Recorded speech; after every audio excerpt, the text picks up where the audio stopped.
Do you have some solid friendships? Are you a lone ranger, or do you have a band of brothers and sisters? Are you connected in such a disconnected world? That's what we'll be looking at in our video today. And my name is George Murichu. This is CITAM Church Online, and what a delight to be able to share from God's Word. One of my observations from 1 Samuel chapter 18 is the observation that we are given a model friendship in David and Jonathan. This is 1 Samuel chapter 18 verse 1 through to 5.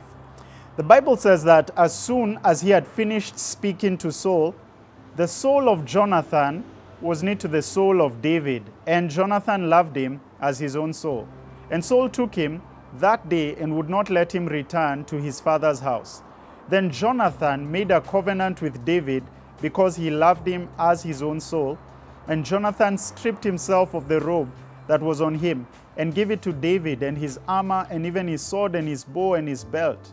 And David went out and was successful wherever Saul sent him, so that Saul set him over the men of war, and this was good in the sight of all the people, and also in the sight of Saul's servants. The word of the Lord.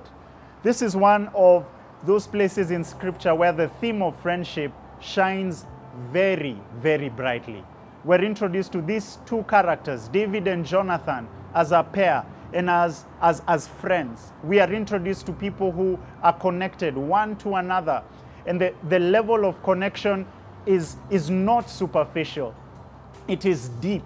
It is meaningful. It is authentic. And I observe, particularly in verse 3 and 4, where there is this covenanting one to another. There is a commitment. And also Jonathan strips himself of the robe that was on him, and he gave it to David. He strips himself of the armor.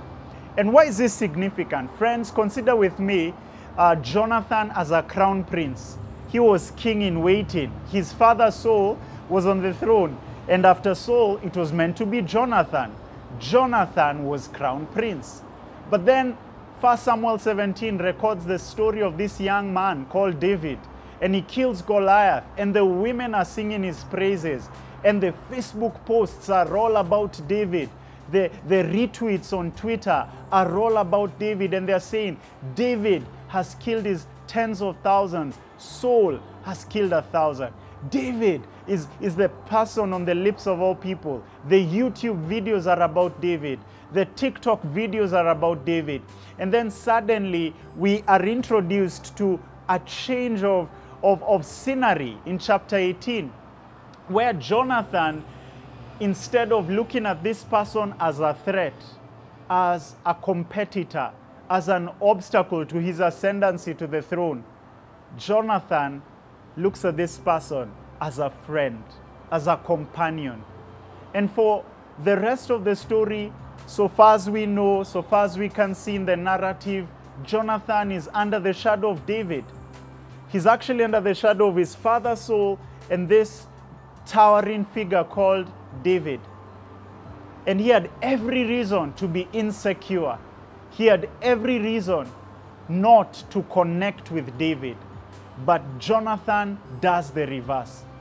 And what I'm trying to say with this, friends, is that you and I are living in times where we have every reason to connect with people.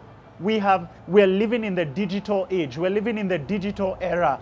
Of course, social media has made it super easy to connect. Yet in spite of all this, we are seeing, we're hearing of disconnection. And so friendship is a theme that we need to consider. We need to consider how to connect in an age of disconnection. In spite of all the platforms available for us, so far as we can tell, it seems that depression rates are on the rise. So far as we can tell, social isolation is on the increase. Mental health issues have come to the fore. And these things are red flags. They're signaling to us all is not well with the human soul. All is not well with the way that we are doing life. All is not well. We need deep, meaningful, authentic relationships. We need friendships. And my challenge to you today is, do you have a Jonathan? Do you have a Jonathan? Are you a David to someone? Do you have people that you're connecting with beyond the superficial, the surface level, beyond the mask? Beyond that, do you have guys who know what's going on genuinely in your life? Do you have people who will carry you in death as they have carried you in life? I'm not talking about pallbearers who will eulogize you and sing your praises, yet they didn't know you.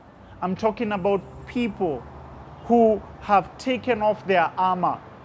They have given you the sword, they've given you the bow, they've given you the arrow, they've given you the very ammunition that you can use against them. In other words, they have bared their soul before you. Do you have people like those? Do you have soul connections? I'm talking about friendships where it is not superficial, where you are not constantly putting your best foot forward. How tiring that is. How unsustainable that is. How heavy of a burden that is. The human soul was not designed to carry that kind of a burden.